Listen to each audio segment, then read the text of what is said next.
Yesterday, upon the stair, I met a man who wasn't there. He wasn't there again today. Oh, how I wish he'd go away. When I came home last night at 3, the man was waiting there for me, but when I looked around the hall, I couldn't see him there at all. Go away, don't you come back any more. Go away, and please don't slam the door. Last night I saw upon the stair a little man who wasn't there. He wasn't there again today.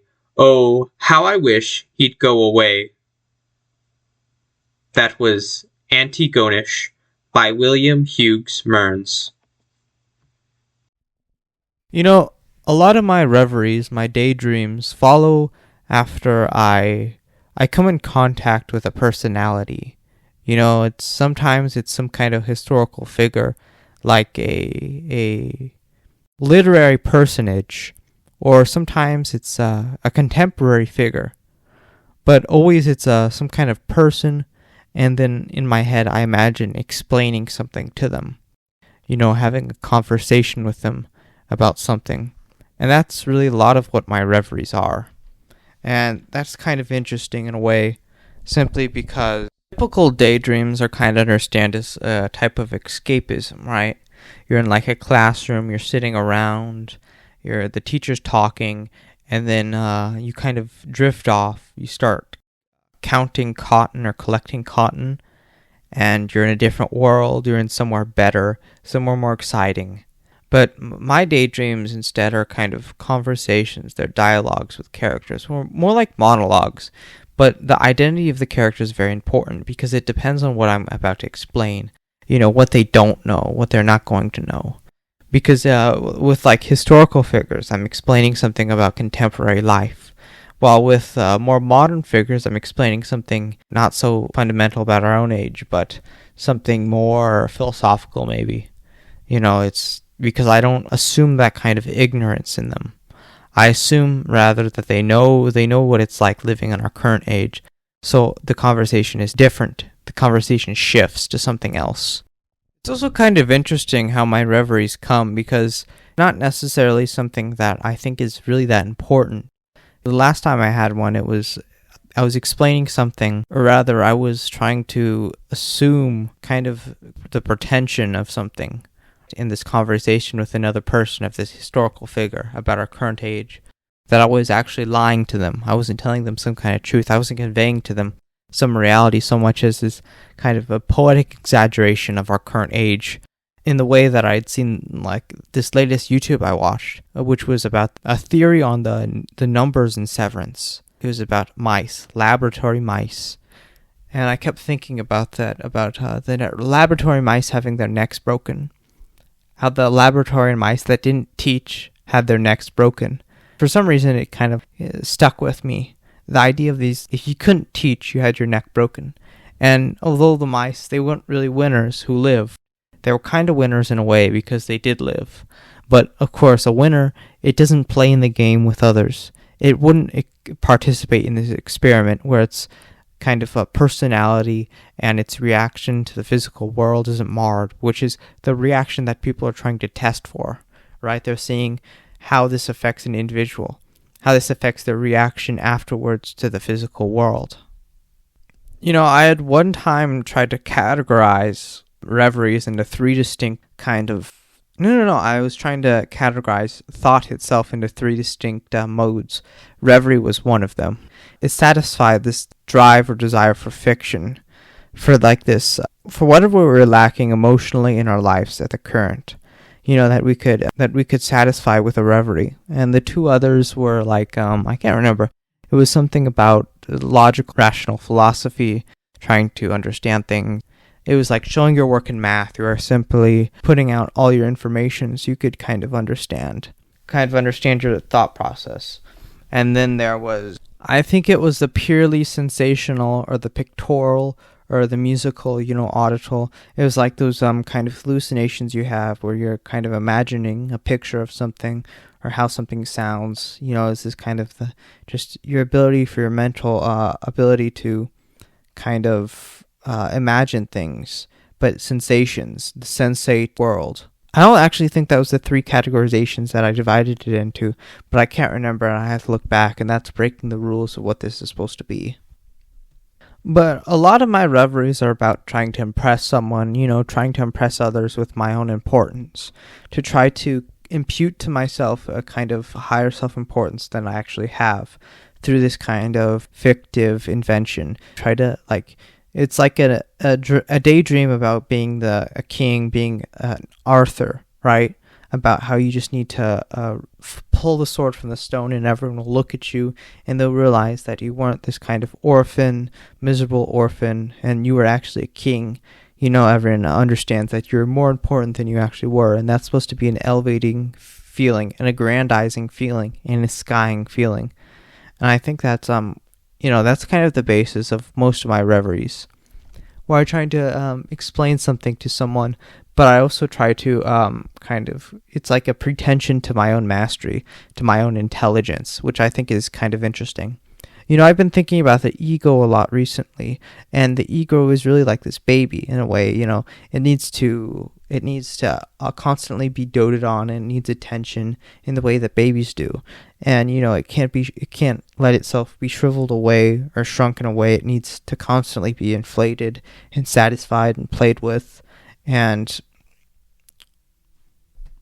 I was just wondering, what life would be like without this guidance or this interference of the ego. If we weren't so self-absorbed, if we could do actions where we weren't constantly inwardly thinking about how that action might, satisfy our ego. If we could simply act, to the full extent of the action we wanted to do. That was my thinking. You can say it's part of the annihilation of the consciousness, right? To return this animalistic, pure reactive mode, where you're not so internally involved, but you're simply this animal acting on instinct, acting on reaction to the environment, and so everything's much more simpler, because really a lot of our problems come from overthinking, right? We dwell on a melancholy thought, and that kind of absorbs us into this addiction to melancholy thoughts and darkened thoughts, and so we kind of become depressed in a way. And we allow this to happen because we hate boredom, right? We hate boredom. We constantly need to be stimulated, so even a depressing thought is ultimately something superior to a non-thought, to nothing. And so we'd like to be depressed in a lot of ways. We like sadness in a lot of ways. And I guess this doesn't pertain to the ego itself in a direct way that I can think of at the moment. But the ego, or considerations of the ego, definitely does, fill up a lot of what we consciously think on, like how we will think, and a lot of our motivations are about satisfying our ego. So I kind of just wonder what it's like to be egoless.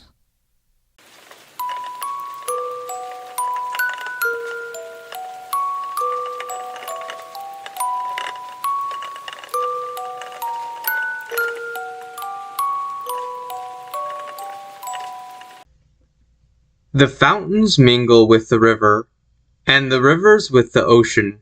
The winds of heaven mix forever with a sweet emotion. Nothing in the world is single, all things by law divine. In one spirit meet and mingle, why not I with thine? See the mountains kiss high heaven, and the waves clasp one another. No sister flower would be forgiven if it disdained its brother. And the sunlight clasps the earth, and the moonbeams kiss the sea.